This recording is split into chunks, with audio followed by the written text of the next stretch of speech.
salihah. Allah bersumpah bahwasanya sesungguhnya manusia benar-benar berada dalam kerugian. Innal insana, inna istada nun. Inna adalah tauhid. Inna, sesungguhnya innal insana lafi khusr. Kemudian ada lam, kemudian ada fi, lafi khusr illa alladzina amanu. Sumpah Allah Subhanahu wa taala demi masa sesungguhnya manusia benar-benar berada di dalam kerugian. Baik itu orang kecil, orang besar, aparat, masyarakat, presiden, tukang koran dan semuanya manusia di sini adalah dikatakan merugi, terkecuali illal ladzina amanu, terkecuali orang-orang yang beriman. Iman artinya sekedar adalah dari bahasa artinya percaya, mempercayai bahwasanya Allah Subhanahu wa taala itu ada. Namun dengan makna luas, Allah Subhanahu wa taala di sini dapat kita kenali dengan keimanan. Jika tidak dengan keimanan, kita tidak akan bisa mengenal Allah Subhanahu wa taala. Makanya untuk tahap yang pertama agar kita tidak termasuk orang yang merugi adalah pertama keimanan. Innal insana lafi khusr, sesungguhnya manusia yakin berada di dalam kerugian kecuali orang yang beriman. Aman. Dengan percaya kita kepada Allah, sifat-sifatnya Allah, Allah yang Maha Kuasa dan Allah yang Maha segala-galanya, kita sanggup untuk tunduk kepada perintahnya. Karena hati mempercayai dan mengimani bahwa Allah Subhanahu wa taala bersifat dengan sifat-sifat kewajiban dan sifat yang mustahil. Di antaranya, kita yakin bahwasanya Allah itu wujud adanya, maka kita yakinkan bahwa adanya Allah Subhanahu wa taala itu benar-benar ada. Dan kita patut untuk menyembahnya. Karena kita adalah sebagai ciptaan daripada Allah Subhanahu wa taala. Kita diciptakan di alam dunia ini ataupun dalam dunia ini adalah tuntutannya adalah untuk beribadah. Ibadah kepada siapa? Tentunya ibadah kepada Allah Subhanahu wa taala. Wa ma khalaqtul jinna wal insa illa liya'budun. Dan tidaklah diciptakan bangsa jin dan manusia terkecuali untuk beribadah kepada Allah Subhanahu wa taala. Kita beribadah kepada Allah, kita menyembah Allah. Jika kita tidak kenal dengan Allah, tentu kita tidak akan bisa untuk konsisten dan tidak bisa untuk beribadah kepada Allah Subhanahu wa taala. Kaifiah di dalam peribadahan diatur dengan sedemikian rupa di dalam ilmu fikih. Ada tata caranya, ada peraturannya, makanya fikihlah yang menentukan kita untuk beribadah dengan baik dan benar. Maka pelajarilah kita kitab-kitab fikih. Ada banyak alhamdulillah di desa kita ini para ustaz-ustaz yang menerangkan tentang bagaimana seharusnya beribadah. Bagaimana seharusnya ibadah kita supaya sah diterima oleh Allah Subhanahu wa taala. Itu bagian fikih. Nah, kemudian siapa yang kita sembah? Itu adalah Allah Subhanahu wa taala. Kemana kita lalunya? Ini adalah untuk tauhid. Tauhidlah yang menjelaskan bahwasanya Allah itu bersifat wujud, tidak bapa dan sebagainya, sehingga kita kenal kepada Allah Subhanahu wa taala. Dan di dalam peribadahan kita topang dengan ilmu tauhid, kemudian topang dengan ilmu tasawuf, maka hendaknya kita berhati-hati di dalam beribadah. Kenapa? Allah mempunyai sifat sama, artinya Allah melihat. Basor sama mendengar, basor melihat. Seakan-akan kita dilihat oleh Allah Subhanahu wa taala dan didengar oleh Allah Subhanahu wa taala. Ini diyakinkan di dalam hati kita, makanya kita benar-benar beribadah kepada Allah Subhanahu wa taala. Illal ladzina amanu, yang pertama, kecuali orang-orang yang beriman. Nah, di situ keluar dari lafaz illal ladzina amanu berarti tidak lagi merugi. Kalau tadi dijelaskan innal insana lafi khusr, sesungguhnya semua manusia berada dalam kerugian illal ladzina amanu, kecuali orang yang beriman. Nah, apabila kita benar-benar beriman kepada Allah Subhanahu wa taala dan beribadah serta dengan ketulusan keyakinan dan betul, maka kita keluar tidak termasuk orang yang merugi. Insyaallah, mudah-mudahan kita termasuk orang yang beruntung. Amin ya rabbal alamin. Paham, Bu? Mengerti, Bu? Pak, mengerti, Pak? Insyaallah.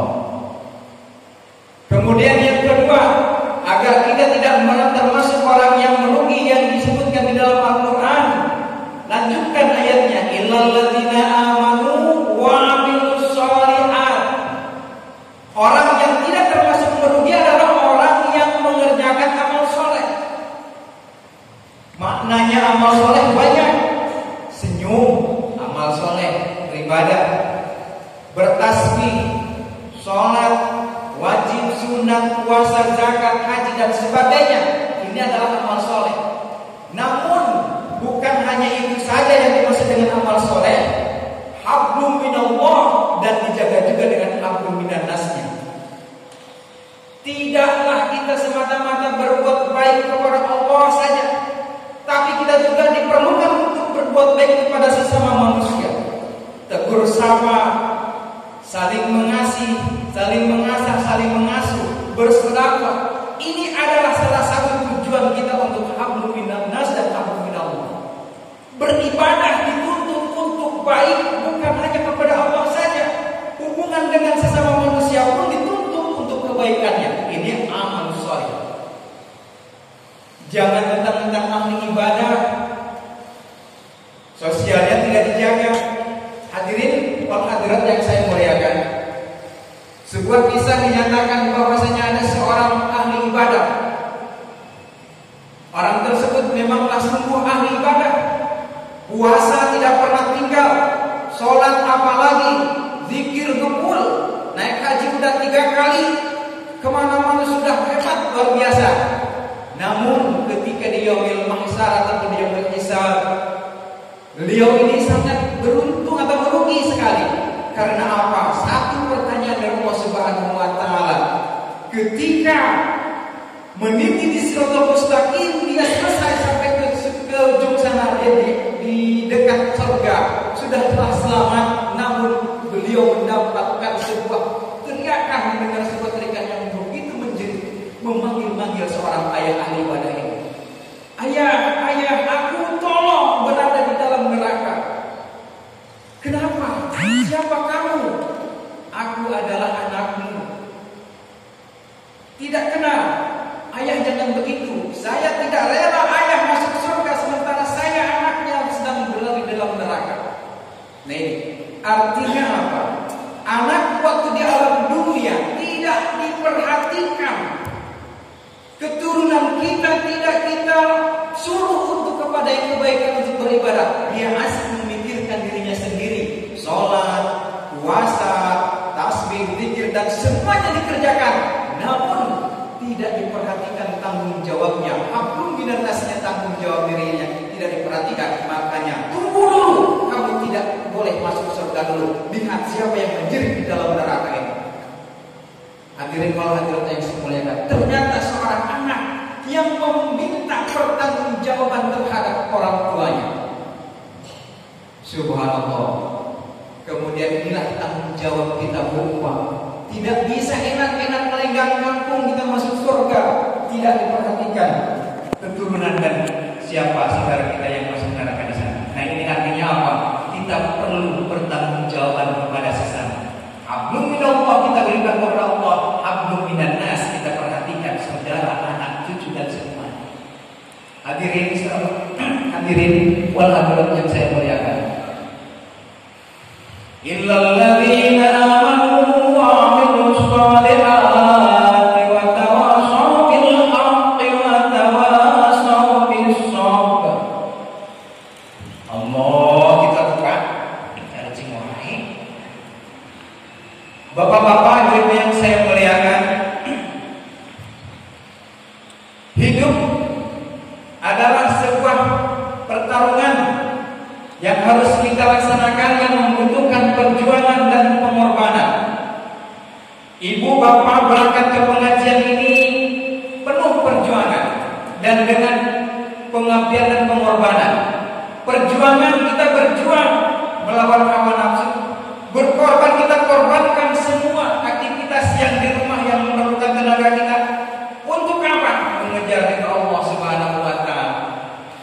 Jangan salah niat, Bu, Pak, mengaji ke masjid ataupun ke masjid ini, niatkan hanya semata-mata menuntut ilmu dan mencari ridha Allah Subhanahu wa taala. Karena banyak orang yang ingin mengikuti pengajian mungkin tidak ada kesempatan. Apa alasannya kenapa Anda tidak hadir di Ditanya sibuk. Kenapa semalam tidak ada Pak kelihatan di sana? Sibuk. Kata sibuk ini kadang-kadang membuat kita tidak bisa apa-apa. Bahkan kita tidak sibuk pun dibuatlah menjadi sebuah alasan saja. Nah, ini ibu-ibu, bapak-bapak hadirin sekalian, jangan sampai kesibukan yang memotong waktu kita, namun kitalah yang harus mengatur kesibukan tersebut. Karena apa? Karena kita adalah orang yang tidak ingin disebut orang yang rugi. Insya Allah kita mendapatkan keberuntungan. Amin ya Allah ya Rabbal Alamin. Bapak Ibu yang saya muliakan, kemudian ayat selanjutnya kita ketahui bahwasanya orang yang tidak mendapatkan kerugian ataupun keluar daripada kerugian itu illal ladzina amanu, orang yang beriman sudah, wa amilus sholihat, orang yang mengerjakan amal kebaikan sudah, amal saleh. Kemudian wa tawassaw bil, apa Bu? Ayatnya apakah? Illal ladzina amanu wa amilus sholihati wa tawassaw bil haqqi wa tawassaw bis, orang yang selalu senantiasa nasihat menasihati di dalam kebenaran. Hadirin yang saya muliakan, di zaman ini kadang kita banyak selalu mendengar, banyak orang yang kita arahkan, banyak orang yang kita sadarkan, namun selalu membuat kamu, saya, lu, gua, urusan lu, urusan gua yang gua. Ini terkadang yang menjadi susah di dalam kita buat tawassaw bil haq. Padahal kurang apa kita mengajak untuk kebenaran. Di salat Jumat sudah diumumkan, bapak-bapak al-jamaah Jumat hadirin semuanya, bahwa nanti malam diadakan pengajian bulanan rutinan. Namun yang hadir cuma ini saja saya perhatikan. Nah, ini sudah diperhatikan, sudah dinasihati, sudah diberitahu. Wa tawassaw bil haq. Pengajian itu sungguh berharga di hadapan Allah Subhanahu wa taala. Pengaosan, pengajian, kalau kata orang Sunda pengaosan, artinya pengaos itu apa?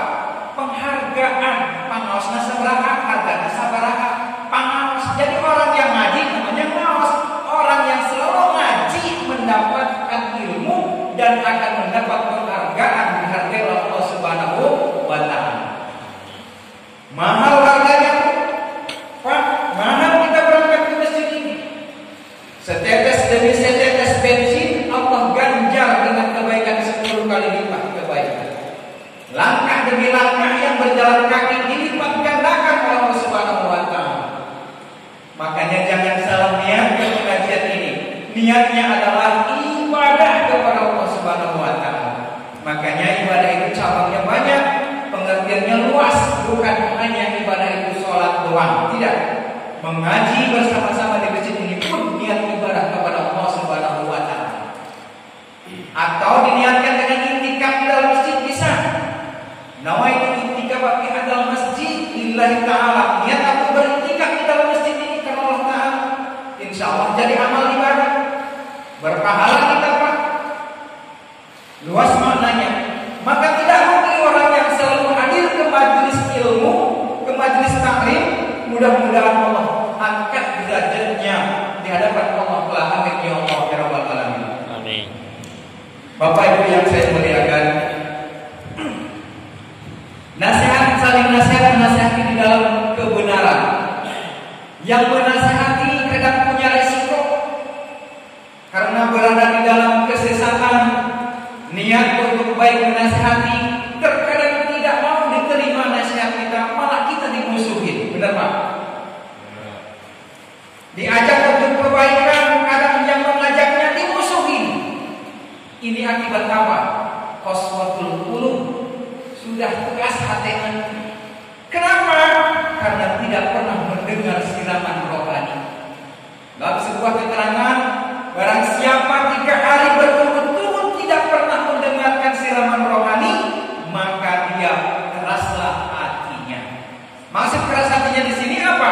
Tidak pernah mengajarkan kepada yang baik-baik, tidak pernah mau mendengar nasihat yang baik-baik, digelingkeun kalah pilaraan, kata orang Sunda. Makanya kita beruntung menjadi orang yang ahli ilmu, thalabul ilmi, dimanapun berada kita. Kalau di Pulau Jawa itu, di surau-surau, di musola-musola, tiap malam ada pengajian dan tiap malam pula penuh pengajiannya. Makanya tahu ilmunya. Sudah sering diterangkan oleh para ustaz-ustaz guru-guru kita, ibadah pun tanpa ilmunya takut tidak diterima. Takut tidak diterima. Markuda pun latuk baru ditolak itu diterima. Berapa puluh tahun kita sholat tidak tepat dengan aturannya. Kenapa? Tidak tahu ilmunya. Sujud saja masih banyak yang salah. Kenapa? Tidak tahu ilmunya. Kenapa tidak tahu ilmunya? Karena tidak mau menuntut ilmunya. Sudah banyak para ustaz yang menerangkan, sudah banyak guru-guru kita yang menjelaskan anggota sujud berapa? 7. 1, 2, 3, 4, 5, 6, 7. Sama ibu jari kaki. Itu pun perutnya harus ditekuk ketika sujud. Atau guru-guru kita keterangannya kayak gitu. Namun masih banyak yang sujud jempolnya diangkat kayak jemping. Kalau ibu-ibu ngacung. Nah ini Pak. Nah ini tahunya dari mana? Para guru-guru kita menerangkan dari ilmu fikih. Enggak sembarangan para guru-guru kita. Ini makanya sholat pun harus tahu ilmunya biar tidak barbudatul latubah. Dinasehati tidak terima, watawasabil haknya tidak berarti tidak memiliki. Masuk orang-orang yang mukmin. Illal ladzina amanu wa amilus sholihat wa tawasabil haq. Yang ketiga. Sudah 3. Keempat, wa tawasabis sabr. As-sabr, sabar. Di mana? Ketika kita mendapatkan cobaan, selalu ada orang yang datang kepada kita. Sabar ya Bu, sabar ya Pak. Ini semuanya ujian ataupun cobaan dari Allah Subhanahu wa Ta'ala. Orang yang selalu beriman, apabila datang ataupun mendapatkan cobaan dari Allah Subhanahu wa Ta'ala, dia selalu bersabar. Dia selalu tabah. Dia selalu kuat. Kembali semuanya kepada Allah Subhanahu wa Ta'ala.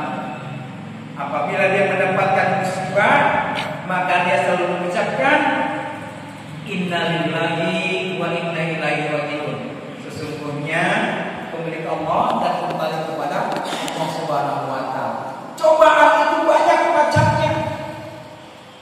Harta yang berlimpah juga cobaan.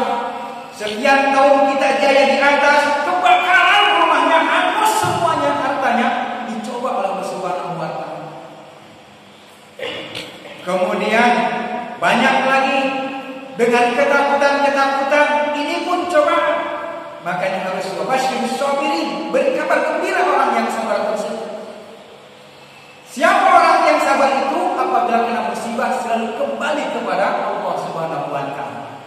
Makanya saya selalu melihat belajar dari orang-orang tukang parkir. Kita harus belajar dari orang tukang parkir.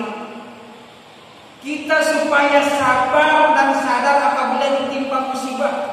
Lihat orang tukang parkir, banyak mobilnya, banyak mereknya, berbagai macam merek, dari yang mulai merek 0 sampai ke merek yang paling tinggi itu ada di tukang parkir. Mulai sedan, Pajero, terus apa lagi namanya? Semua model-model mobil banyak. Dia tidak bangga dengan banyaknya kendaraan yang diparkir. Kenapa? Karena merasa tidak memiliki, hanya titip. Yang namanya dititipin harus dijaga betul-betul. Begitu nanti tukang parkir ini yang punya, yang ngambil satu-satu dibawa ke sana, tukang parkir gak sakit hati. Kenapa? Karena milik punya orang lain. Begitupun hendaknya kita sebagai manusia, sebagai hamba Allah Subhanahu wa Ta'ala yang dititipin segala macam perkara di alam dunia ini, kembalikan kepada Allah Subhanahu wa Ta'ala. Ketika jaya jangan lupa kepada Allah Subhanahu wa Ta'ala. Begitu tempurung pun jangan lari dari Allah Subhanahu wa Ta'ala. Kenapa? Semuanya titipan Allah Subhanahu wa Ta'ala. berbangga dengan harta yang mewah, tidak perlu menangis dengan penderitaan yang begitu pahit kepada diri kita. Kembali kepada Allah Subhanahu wa Ta'ala. Hadirin jamaah pengajian yang saya muliakan. Wa tawassaw bis-sabri, saling menasihati dalam kebenaran dan saling mengingatkan dalam kesabaran. Jadi intinya, jika kita dinasihati ataupun diberi masukan kesabaran ataupun disadarkan oleh tetangga kita, sahabat kita, hendaknya kita terima. Hendaknya kita mau menerima apa yang diberikan ataupun diberikan kepada kita oleh tetangga kita, oleh sahabat kita. Jangan malah menyakitkan. Kadang kita salah terima. Jadi untuk itu, mari kita bersama-sama amalkan salah satu daripada keterangan ayat Allah Subhanahu wa Ta'ala yang pendek ini. Wal asri innal insana lafi khusrin illa alladzina amanu wa amilus solihati wa tawassaw bil haqq wa tawassaw bis sabr. Yakinlah bahwa sesungguhnya manusia itu berada dalam kerugian kecuali pertama orang yang beriman, kedua orang yang selalu beramal soleh, ketiga orang yang selalu nasihat dalam kebenaran, yang keempat adalah orang yang selalu nasihat ataupun saling dalam kesabaran.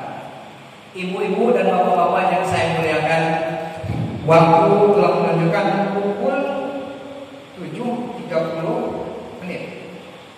Ya Pak. Waktu Isya berapa menit lagi Pak? 7 menit lagi. Masih bisa Pak? Capek tuh? Kalau capek nggak baik. Cakep kurang bisa.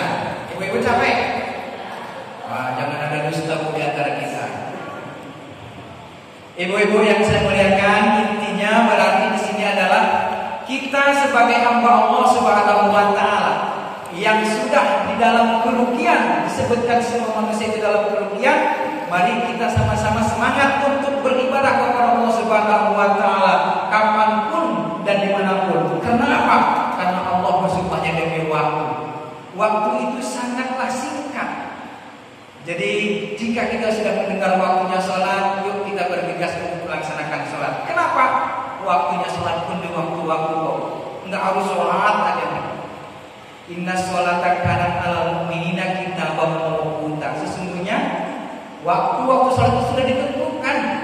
Waktu subuh ada, dari waktu subuh ke waktu zuhur ada jelanya. Kemudian dari waktu zuhur datang, selesai waktu zuhur ada jedanya waktu asar. Jadi ada waktunya tertentu. Maka Allah Subhanahu wa Ta'ala wanti-wanti bersumpah demi waktu, kita jangan sampai tergerus ataupun terpotong oleh waktu itu sendiri.